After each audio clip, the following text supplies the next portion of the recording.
Hello, hello. Magandang umaga mga mare. Ayan, pupunta muna ako ng palengke. Mamamalengke muna ako.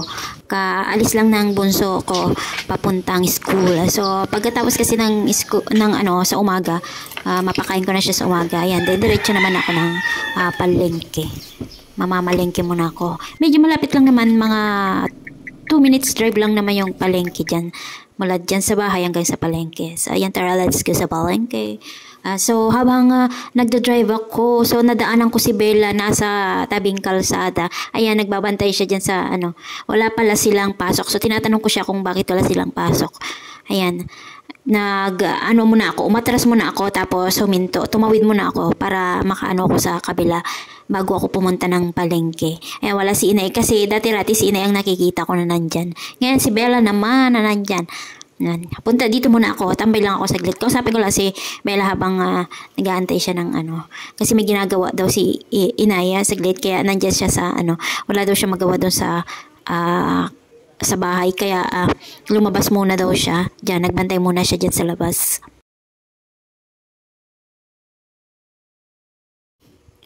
Mga mari, malengke muna ako kasi nagmamadali nga ako, baka biglang bumuhos yung malakas na ulan. Kasi kanina pinahinto ko lang muna bago ako lumabas. Tapos nagantay-antay muna ako saglit.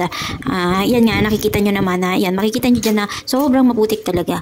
Kasi umulan pa nga lang kaninang madaling araw. Inaano ko nga baka biglang bumuhos yung ulan. Hindi na ako makakapaglakad-lakad. Tamad pa naman ako humawak ng payong. And sobrang medyo maputik-putik nga.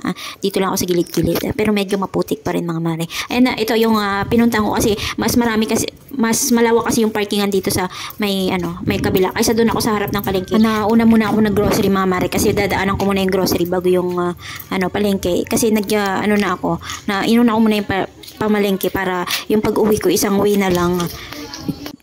Ayan, hindi ko na binlag yung kasi sobrang hindi na ako magkanda o gagasawa ko na mga pinamili ko sa palengke. Ayan, gusto ko sanang tingin-tingin sa sa dagat kasi naririnig ko ngayong lakas ng alon. Kaso iniisip ko naman baka biglang ang umulan na wala akong dalang payong.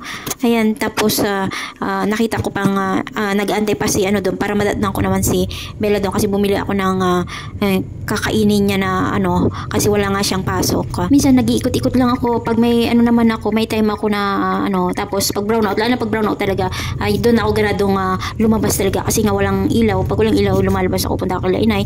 Tapos yan, yayain ko siya dyan sa pier para mag-sightseeing. Kaso medyo makulimlim nga, nakakatamad naman baka biglang umulan. Syempre tayo nagkakaedad na, bawal na tayong medyo mayat-maya na nauulanan. Ayan, dumaan muna ako kay Bella kasi nandyan pa nga siya, buti nakita ko pa siya dyan kasi akala ko saglit lang siya dyan nauupo. Hindi niya siguro ako, alam niya kasi pag nakita niya ako, sabihin niya pagkain, tita, alam ko na kung ano yung gusto niyang kainin, kaya naggrocery nga ako, sinabayan ko na nga siya yung gusto niyang kainin. Ayan, natid ko lang talaga yung pagkain na binili ko. Sabi ko nga kay Bella, babalik nga ako kasi nagmamadali nga ako. Kailangan makaluto muna ako bago ako bumalik nga dyan kasi yung anak ko nga si Patpat, pupunta sila ng city, mag-take ulit ng exam. Para sabi ko, wala akong iisipin na mamadali na lutuin mamaya para kahit paano kung makapag-chikahan ako kay mother-in-law, kahit abutin ako ng anong oras dyan, kaya walang problema kahit abutan ako ng ulan, at least nakaluto na ako para hindi ako mamaproblema kung anong kakainin ulit. Ito lang ang ginagawa ko buong maghapon, drive dito, drive doon, punta rito, punta doon, at tapos sa kabila nood dito, nood doon. Yan lang naman ang gawain ko dito mga mare, kaya naisipan ko talaga mag-video-video na lang para may ginagawa ako sa araw-araw. Ito na lang ang libangan ko, ang mag-vlog at mag-edit. Ito, kaya naisipan ko na lang ituloy na lang tong pag-edit ko ng aking vlog. Pagkaluto ko nga, tapos tapos nilang kumain, pag alis nila, diretso na kagad ako kay Inay. Nila ko lang yung pintuan sa bahay, tapos diretso na kagad ako dyan makipag-chikahan. Kasi mga mare, brown out na naman. As usual, nandito ako kay Inay. Nadatnan ko nga si Inay na inaasikaso niya yung mga taniman niya. May tanim kasi siyang gulay, tapos may bago siyang tanim na kalabasa. Mga mari kasi mga gulay kasi doon sa palengke hindi masyadong sariwa. Kung hindi sariwa, mga na talaga, hindi mo na talaga mapakinabangan. Kaya ayan, tinatanaw namin yung mga kamatis. Yung kamatis niya mga mari, buhay na buhay talaga. Akala nga namin masisira na siya. Kasi yung kamatis sa palengke sobrang mahal. As in talagang mahal. May tanim na okra at sili si Inay, kinain naman ng kambing yung iba. Buti na lang may natira-tira pa. Kasi sarap niyang i-mix sa okra. Tapos kamatis na may bagoong. Sarap kaya niya ihalo. Tapos kung may tuyo ka, tapos may fried rice pa. Sobrang sarap. Sobrang sarap talaga. Habang nagkukwentuhan nga kami sa labas ni inay, biglang bumuhos yung ulan. Ayan na nga ba yung sinasabi ko, biglang uulan talaga. Kaya ito, brown out pa tapos maulan. Buti na lang hindi masyadong mainit. Kahit brown out ngayon, hindi masyadong mainit. Ayan, sabi ko nga kay inay, sabi nung kapatid niya kasi, na nanonood kasi sa vlog ko, mga mare, ayan, sabi ko, ipakita ko daw yung full face ni inay pag nagpa-vlog ako. Para makita daw naman daw niya yung ate niya. Kaya ayan, pinakita ko nga. Sabi ko, yun ang sabi ko kay inay sa kanya. Kaya pinapakita ko siya sa camera.